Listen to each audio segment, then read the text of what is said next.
오늘은 2022년 7월에 일어난 안동시청 공무원 살인사건에 대해 말씀드릴게요. 2022년 7월 5일 아침 8시 56분 경북 안동시 명륜동에 위치한 안동시청 주차타워 2층에서 한 여성의 비명소리가 들렸습니다. 출근길, 늘 그렇듯 하루를 시작하던 시청 직원들이 주차장에서 이상한 소리를 들은 거죠. 곧이어 어떤 남성이 흉기를 들고 한 여성을 공격하는 모습이 목격됐어요. 놀란 시민들과 시청 직원들이 얼어붙은 채 상황을 바라보는 사이 피해자는 도망치려고 했지만 결국 쓰러졌고 주차장 바닥에는 피가 번져나갔습니다. 몇 초간의 정적이 흐른 뒤 곧 누군가 경찰에 신고했고 곧이어 경찰과 구급대가 긴급 출동했어요. 하지만 피해자는 끝내 목숨을 잃고 말았죠. 이 남성은 왜 그녀를 공격했을까요? 그리고 대체 왜 이런 끔찍한 일이 벌어진 걸까요? 사건 당일 안동시청 가축방역팀 6급 공무원이었던 당시 52살의 B씨도 이날 평소처럼 출근했습니다. 그리고 주차장에 도착했을 때 그녀를 기다리고 있는 사람이 있었죠. 바로 안동시청 상하수도과 소속 공무직 직원이었던 당시 44살의 A. A는 이미 몇 시간 전부터 이곳에서 피해자 B씨를 기다리고 있었어요. 손에는 미리 준비해온 회칼이 들려 있었습니다. 칼날 길이가 무려 27.5cm나 되는 긴 칼이었어요. B씨가 주차타워에 도착하자 A는 그녀를 가로막았죠. 그리고 흉기를 보여주면서 차에 타라고 위협했지만 너무 놀란 B씨는 바로 도망쳤어요. 하지만 A는 그녀를 놓치지 않았습니다. 곧이어 그는 준비한 흉기로 B씨의 가슴과 복부를 5차례, 그리고 쓰러진 그녀의 어깨를 한 차례 더 찌릅니다. 출근길에 들려온 비명, 주차장 바닥에 번져가는 피, 이 모든 것이 단 몇 초 만에 벌어진 일이었어요. 범행을 마친 A는 곧바로 현장에서 도망쳤죠. 자신의 차를 타고 그대로 주차타워를 빠져나갔습니다. 하지만 도망친 지 불과 20분 만인 오전 9시 20분, A는 스스로 안동경찰서에 찾아가 자수합니다. 먼저 이 사건을 이해하려면 피해자 B씨와 가해자 A의 관계를 살펴봐야 하는데요. 두 사람은 과거의 내연관계였어요. 처음 관계가 시작된 건 2019년경. B씨와 A씨는 같은 시청 내에서 일하던 사이였습니다. 그렇게 두 사람은 가까워졌고 결국 부적절한 관계를 맺게 되죠. 하지만 B씨는 이 관계를 오래 이어갈 생각이 없었어요.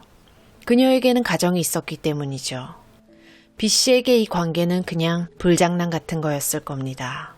결국 그녀는 가정을 지키기 위해 A와의 관계를 정리하기로 결심했어요. 그리고 B씨는 몇 달 만에 A와의 관계를 끝냈죠. 그 후 A가 연락을 해도 받지 않았고 더 이상의 만남도 갖지 않았습니다. 하지만 A는 이를 받아들이지 않았어요. 헤어진 후에도 계속해서 B씨를 찾아가고 연락을 하기도 했죠. 자신은 가정을 포기했으니까 B씨 너도 나와 함께 해야 한다는 식으로 B씨에게 집착했습니다. 그런 A를 B씨가 차단하자 A는 점점 더 극단적인 행동을 하기 시작했어요. B씨의 남편에게 전화를 걸어서 두 사람의 관계를 폭로하고 이혼까지 요구했죠. 왜 이렇게 당당한 거죠? 심지어 B씨의 시부모에게까지 연락을 해서 내연관계를 폭로하려고 했습니다. 근데 여기까지는 아직 하지 않았던 것 같아요. 이후에도 A는 지속적으로 B씨 주변을 맴돌면서 스토킹을 시작했죠. B씨는 이 관계를 완전히 끝내고 싶어 했지만 A가 포기하지 않았어요. 그렇게 이 스토킹은 점점 위험한 방향으로 흘러가게 됩니다. A의 집착은 단순한 미련이 아니었어요. B씨는 얼마나 두려웠을까요? 출근을 하면서도 퇴근을 하면서도 어디선가 A가 나타날지 몰라 늘 불안했을 겁니다. 하지만 신고를 하기도 쉽지 않았겠죠. 이미 가정을 지키기 위해 모든 걸 덮고 끝내려고 했던 B씨였으니까요.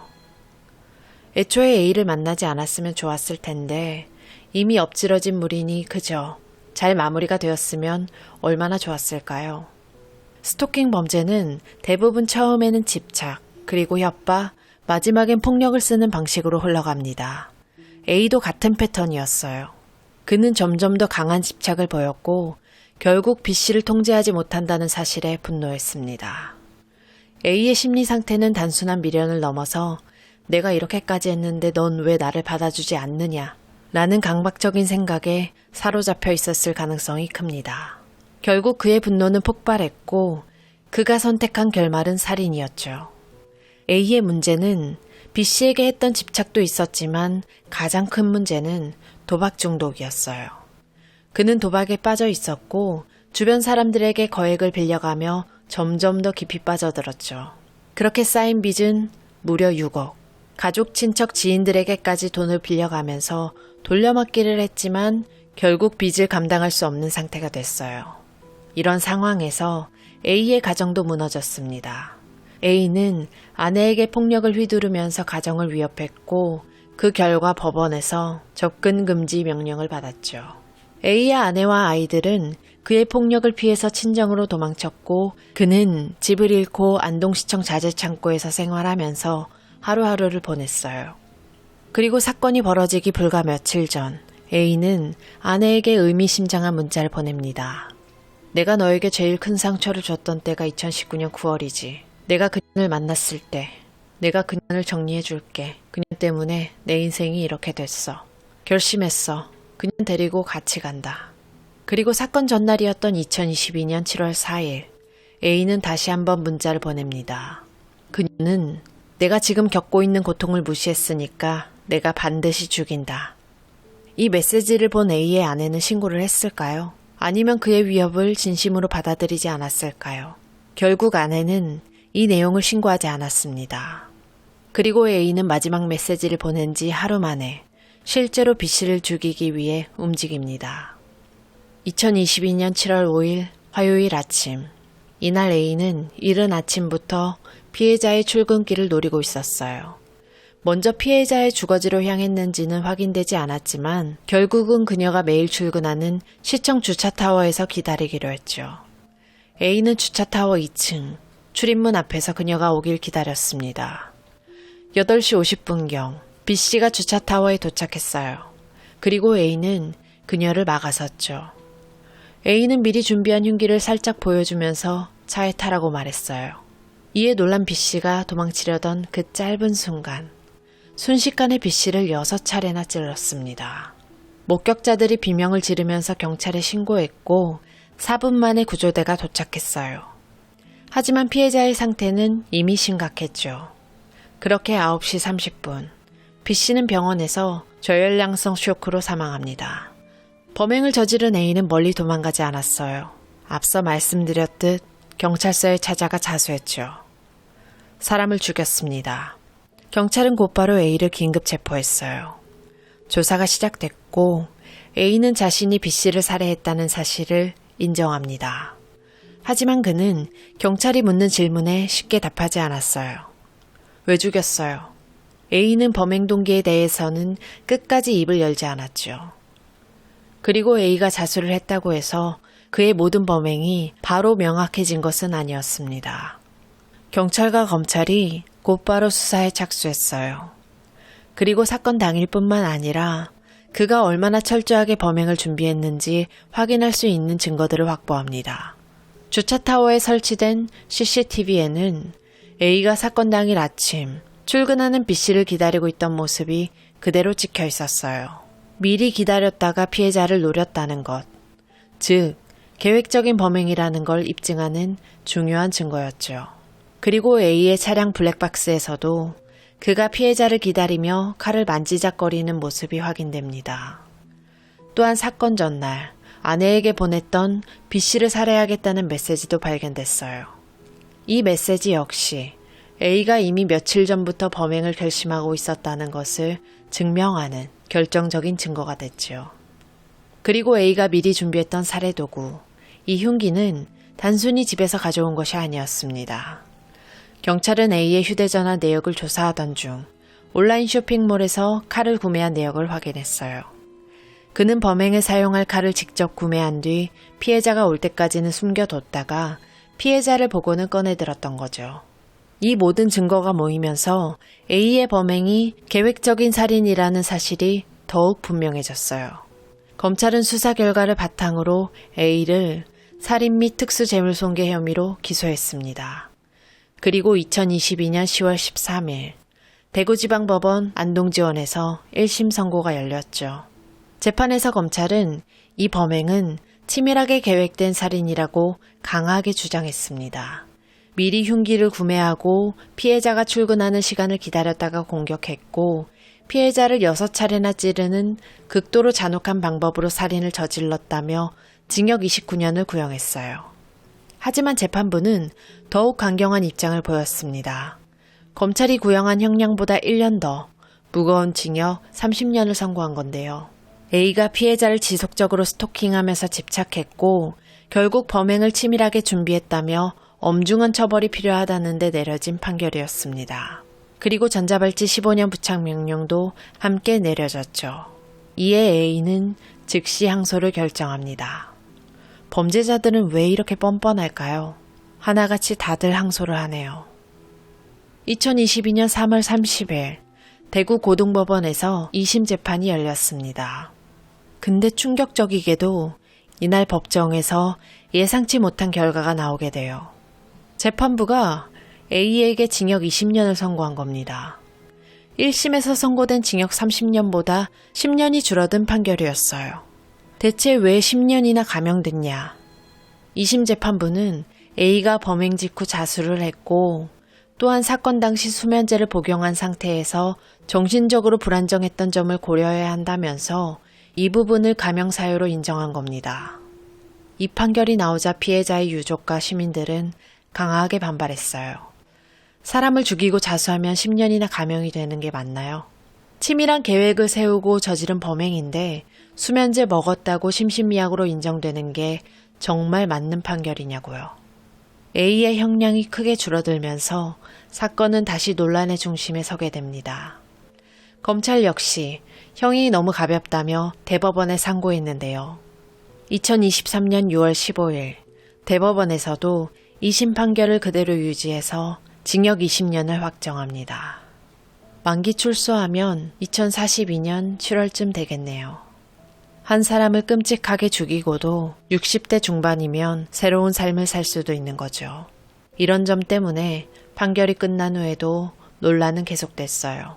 이 사건이 더욱 충격적인 이유는 스토킹 범죄가 결국 살인으로 이어졌다는 겁니다. 제가 올렸던 스토킹 범죄도 전부 살인으로 끝이 났어요. 물론 A는 처음부터 B씨를 죽일 생각이 있었던 건 아닐 겁니다. 하지만 관계를 거부당하자 집착이 시작됐고 그 집착이 협박과 스토킹으로 이어지면서 결국 극단적인 선택을 하게 된 거죠. 스토킹 피해자들은 늘 두려움 속에 살아갑니다. 출근길, 퇴근길, 어디서든 누군가 자신을 지켜보고 있을 것 같은 불안감, 그리고 그 두려움이 현실이 되는 순간 모든 것이 한순간에 끝나버리죠. 이 사건이 벌어지고 불과 2달 뒤 2022년 9월 14일 신당역에서 스토킹 살인 사건이 발생했어요. 전주환이 저질렀던 사건이죠.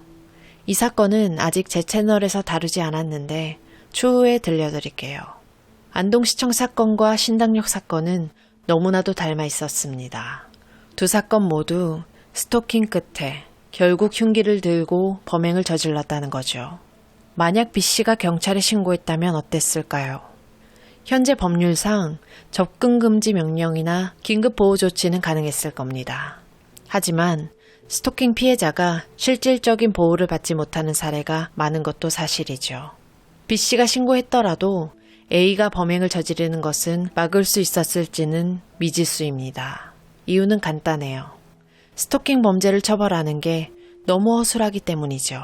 스토킹 범죄가 결국 살인으로 이어진다는 사실은 이미 여러 사건에서 증명됐습니다. 그래서 법원은 A에게 전자발찌 15년 부착하라는 명령도 내렸는데요. 하지만 전자발찌가 실제로 피해자를 보호할 수 있을까요? 전자발찌는 위치 추적 장치일 뿐이에요. 가해자가 특정 장소에 접근하면 경고음이 울리고 담당 보호관찰관이 이를 확인하는 방식이죠. 문제는 경고가 울린다고 해서 범죄를 막을 수 있는 건 아니라는 겁니다.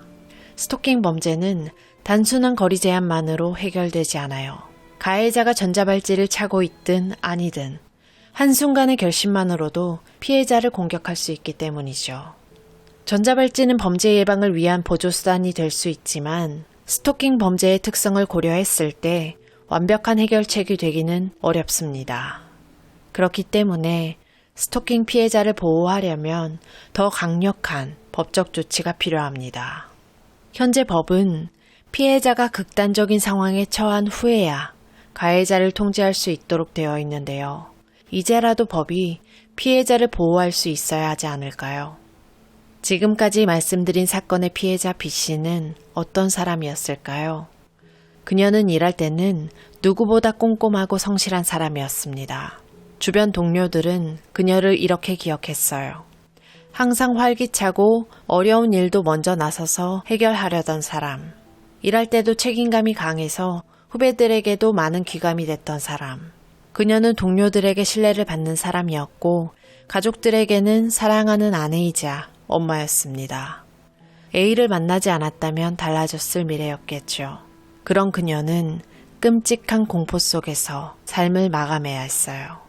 이 사건은 단순한 개인 간의 비극이 아닙니다. 법이 강화된 지금도 여전히 가해자가 피해자에게 쉽게 접근할 수 있는 구조는 바뀌지 않았죠. 신고를 해도 구속이 되지 않는다. 접근 금지 명령을 내려도 실제로 막을 방법이 없다. 가해자가 벌금만 내고 풀려난다. 지금 여러분이 제 얘기를 듣고 계시는 이 순간에도 누군가는 불안 속에 살고 있을지도 모릅니다. 다른 나라는 스토킹 범죄에서 이어진 살인사건에 대해서 어떤 형량이 내려질까요? 궁금해서 찾아봤는데요. 미국 같은 경우에는 주마다 다르지만 사형제도가 있는 주에서는 스토킹 살인범에게 사형까지 선고될 수 있다고 합니다. 사형이 아니어도 스토킹 후 살인을 저지르면 1급 살인으로 간주해서 종신형이 내려지죠. 영국에서는 스토킹 자체만으로도 최대 징역 10년형이 선고된다고 해요. 살인까지 하면 무기징역 이상이 선고되고요. 프랑스도 독일도 일본도 전부 스토킹만으로도 5년 이상의 징역이 선고됩니다. 대체 왜 우리나라만 이렇게 법이 허술할까요? 가석방 가능성도 우리나라가 다른 나라보다 높습니다. 스토킹 단독 범죄에 대한 처벌이 강화되어야 하고 스토킹이 살인으로 이어질 경우 무기 이상이 되어야 맞지 않을까 싶습니다. 그리고 약에 취해서든 술에 취해서든 심신미약으로 감형이 될 게 아니라 오히려 가중처벌해야 되는 게 맞지 않을까 개인적으로 생각해 봅니다. 사건을 찾아보다 보면 정말 혈압 오를 때가 많아요. 너무 답답합니다. 여러분도 마찬가지시겠죠. 오늘도 정말 안타까운 사건에 대해 말씀드렸는데요. 이런 비극이 또다시 반복되지 않았으면 좋겠어요. 안타깝게 희생당한 피해자분의 명복을 빌겠습니다. 지금까지 고요한 밤이었습니다.